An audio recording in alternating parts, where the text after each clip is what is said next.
दर्शकों नमस्कार, राम राम, जय श्री राम और जय माता दी। मैं हूँ अश्विनी मगोत्रा और आप देख रहे हैं अपना पसंदीदा न्यूज चैनल जम्मू तर्कश। दर्शकों 22 अप्रैल 2025 को पहलगाम हमला हुआ था। आतंकवाद का हमला था जिसमें तकरीबन 28 आदमी लोग मारे गए थे। इस हमले ने पूरी दुनिया को झकझोर कर रख दिया था। खास करके हर हिंदुस्तानी को, हर भारतवंशी को। हर कोई कहता था कि ये मानवता पर सबसे बड़ा हमला है। इसी हमले ने हमें ये भी सिखा दिया कि आतंकवाद का भी धर्म होता है। और उसके बाद माहौल कुछ इतना टेंशन बड़ा हो गया, इतना गमगीन हो गया, और सरकार भी अपने तरीके से सोच विचार करती रही कि उसे क्या करना है, कब करना है और कैसे करना है। खैर, ये तो सरकार का काम था और उसने किया भी। मैं बात कर रहा हूँ कुछ और कि इन दिनों कोई आदमी, कोई भी इंसान पूरी तरह से हंस नहीं पाया। अब सीज फायर हो चुका है, लेकिन माहौल फिर भी थोड़ा बहुत टेंस है, लेकिन इतना भी नहीं कि आप हंस ना पाओ जहां हम लोग हंस ना सके।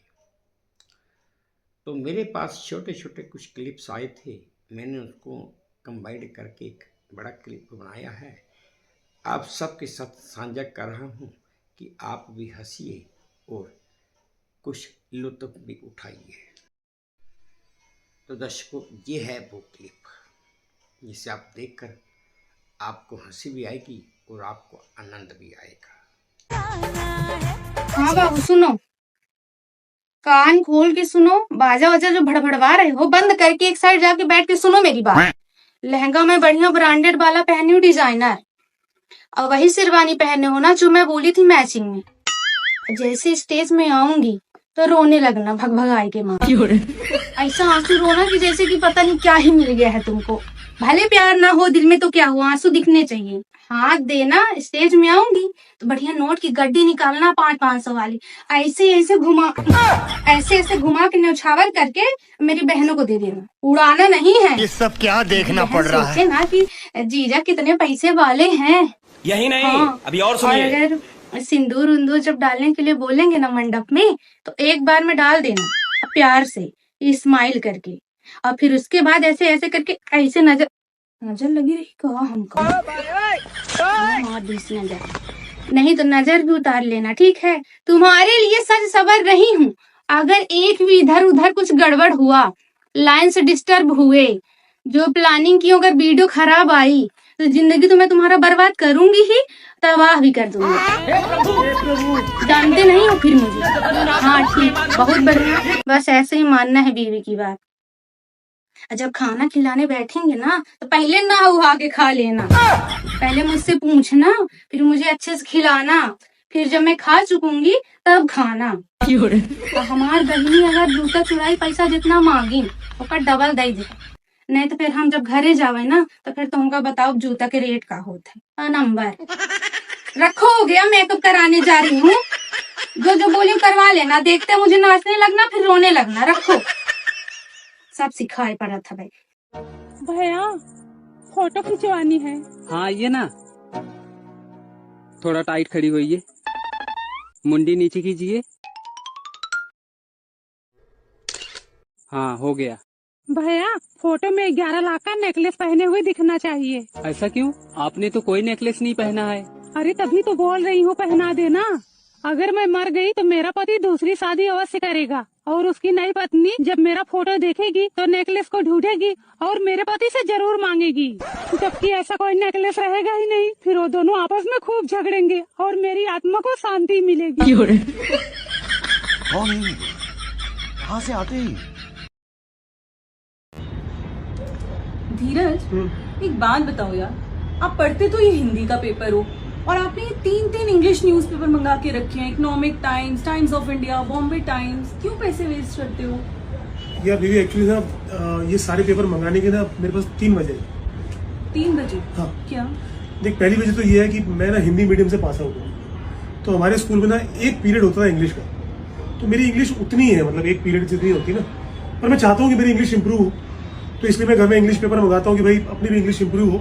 तो मैं शुरू तो इंग्लिश पेपर से ही करता हूँ, तो पढ़ता हूँ, फिर कई जगह पे ऐसा होता है कि न्यूज़ क्लियर समझ नहीं आ रहा था कि क्या बोलना चाह रहा है, कॉम्प्लिकेटेड से लगता है, तो फिर कौन डिक्शनरी निकाले क्या करे, तो मैं फिर वो सेम न्यूज़ हिंदी के पेपर में पढ़ लेता हूँ, तो क्लियर हो जाता है कि कहना क्या चाह रहा है, ठीक है। और दूसरी वजह क्या है, मैं ना ये सारे इंग्लिश के पेपर इसलिए मंगाता हूँ कि कभी कोई मेहमान आ जाए घर में तो थोड़ा सा ना इंप्रेशन रहता है कि भाई घर में इंग्लिश के पेपर रहते हैं इनके बहुत सारे।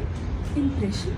हाँ मतलब होता है ना, देख मेहमानों पे इंप्रेशन रहता है ना, जैसे अब हम क्या करते हैं घर में, वैसे तो हम स्टील की थाली और कटोरी में खाना खा लेते हैं, लेकिन मेहमान आते हैं उनके लिए अच्छे से वो कटलरी और वो सब वाइट सा और वो सब रखते हैं ना अलग से, कि वैसे अपन वैसे बैठे रहते हैं सोफों पे, मेहमान आते हैं कवर ववर पर्दे वर्दे सब एकदम पिंच रहता है ना, तो वैसे पेपर भी मेहमानों के हिसाब से ना, कि कोई आए तो लगे रहा है इंग्लिश भी पढ़ते हैं बहुत हाँ पेपर। धीरज, लेकिन वो सब चीजें हम तब करते हैं जब कोई मेहमान आता है।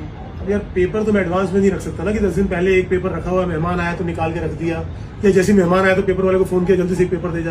पेपर तो फ्रेश मंगाने पड़ेंगे ना, मेहमान जब आएगा तब आएगा। और तीसरी वजह? तीसरी वजह थोड़ा सा बुरा मत मानना, लेकिन क्या होता है ना, ये जो हिंदी का पेपर होता है ना, तो इसमें बस 2-3 पन्ने ही होते हैं। इंग्लिश का जो होता है ये गड्डी एकदम भारी भारी सी होती है, तो क्या होता है इनको बाद में जब रद्दी में बेचो ना, तो इससे थोड़ा पैसे अच्छे मिल जाते हैं। रद्दी में बेचने के लिए आप मंगाते हुए? नहीं बेचने के लिए, पर बेचेगा तो सही ना बाद में रद्दी में। अरे हमारे को बचपन से बड़ा एक्साइटमेंट होता था रद्दी का, जब सामान जाता था ना, तो मम्मी बोलती थी रद्दी वाले पैसे बच्चों को दे दो, तो उस हिसाब से मेरे को इसका अच्छा रहता थोड़ा सा। धीरज, आप भी ना सच में कमाल ही हो। नहीं सच में रद्दी का वो खाली बोतलें और ये इनका बहुत रहता था हमारे को ना, देख कितना भारी है।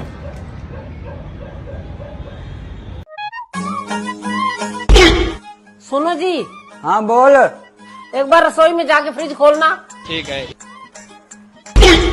चलो अब बंद कर दो। ठीक है। एक बार फिर खोलना। चलो अब बंद कर दो। फ्रिज खोलते टाइम कुछ महसूस हुआ? ना कुछ नहीं हुआ। सब सही लगा तुमको? हाँ सब सही लगा।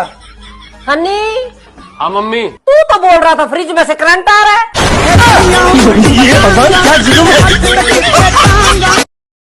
तो दर्शकों, ये थी मेरी एक छोटी सी कोशिश आप सबको आनंदमय माहौल देने की। उम्मीद करता हूँ कि मैं इसमें कामयाब भी हुआ हूँगा। अगर आपको मेरी ये एक छोटी सी कोशिश पसंद आई है तो प्लीज़ मेरे इस चैनल को लाइक कीजिए, शेयर कीजिए, सब्सक्राइब कीजिए, और हाँ, अपने कमेंट्स मेरे कमेंट बॉक्स में ज़रूर डालिए, ताकि मैं उन्हें भी ध्यान से पढ़ सकूं और कहीं ज़रूरत है तो अपने आप में कुछ सुधार भी कर सकूं।